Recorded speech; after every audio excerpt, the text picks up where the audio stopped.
สวัสดีทุกคน สบายดี กินตำเด้อยัวยัวเด้อตำมะฮุ่งเนาะกับแกงเห็ดยัวยัวจ้า อยู่ มา มาคีบิน เด็ดโอ้โห เอามือโจกเลย เอามือเลยมา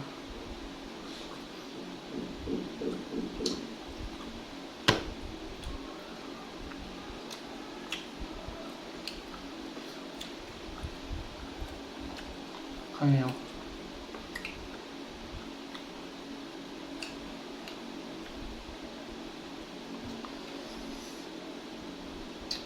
มะเขือโคน ทราบ อืม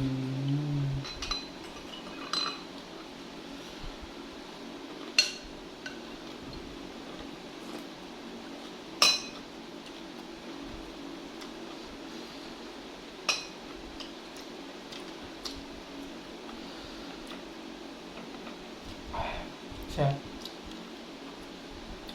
อยู่ยั่ว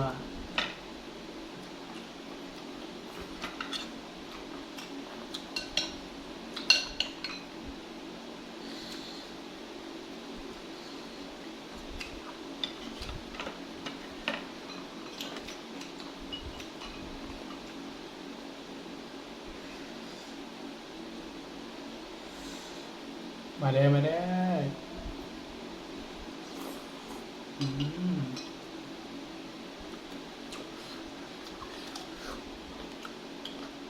อืมบอกให้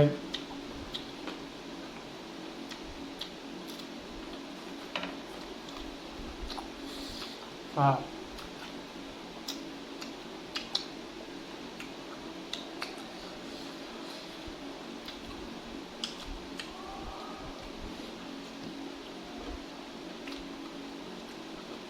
ตัดยัง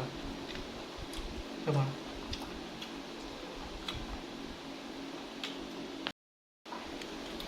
นี่จ้ะโอ้โหตามจ้าเอามือเลยนะนี่จุก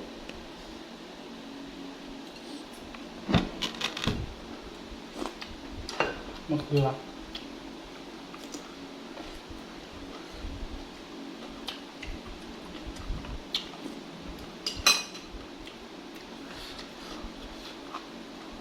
เนี่ยติดมือมะเขือ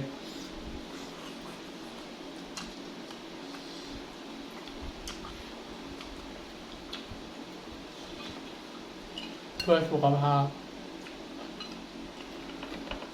เพื่อกระเพาะ อืมโคตรแซ่บ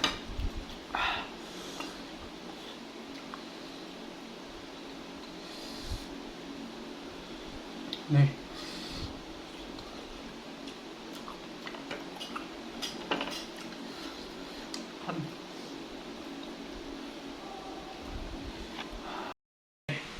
ตำว่าตำมะฮุ่งชิวเฮ้ยมันต้องได้จำนำปลาแดกนะจำ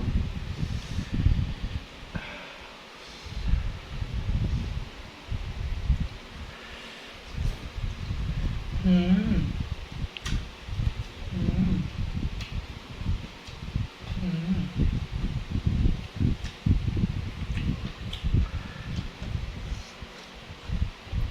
อ่ะ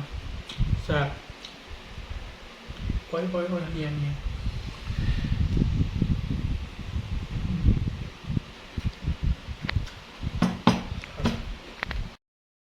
มา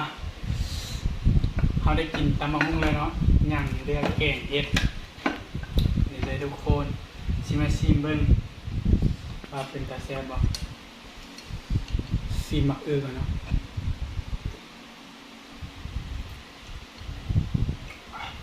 เดี๋ยวสองคำ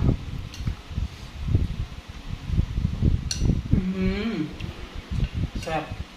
เดี๋ยวเฮ้ยนี่ว้าวว้ายแ ซ่บ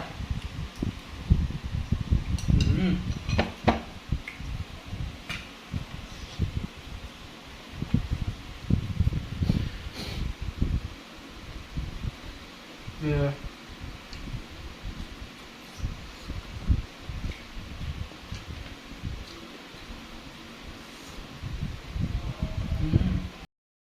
มาเขาได้กินตำมะฮุ่งเลยเนาะย่างเรือแกงเห็ดนี่เลยทุกคนชิมมาชิมเบิ้งว่าเป็นตาแซ่บบ่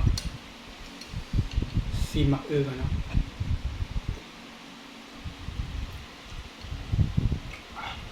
เดี๋ยวสองคำ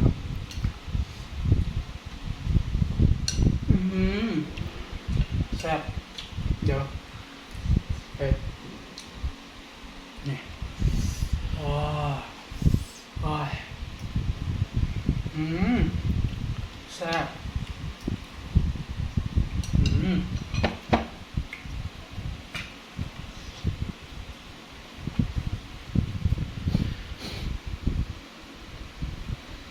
เออ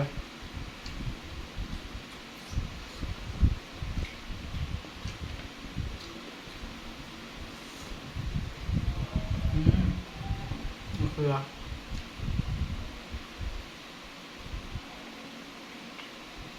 ครับอ้าวจะชิมเบิร์แล้วทุกคนนี่เดี๋ยวสุดท้ายคำสุดท้าย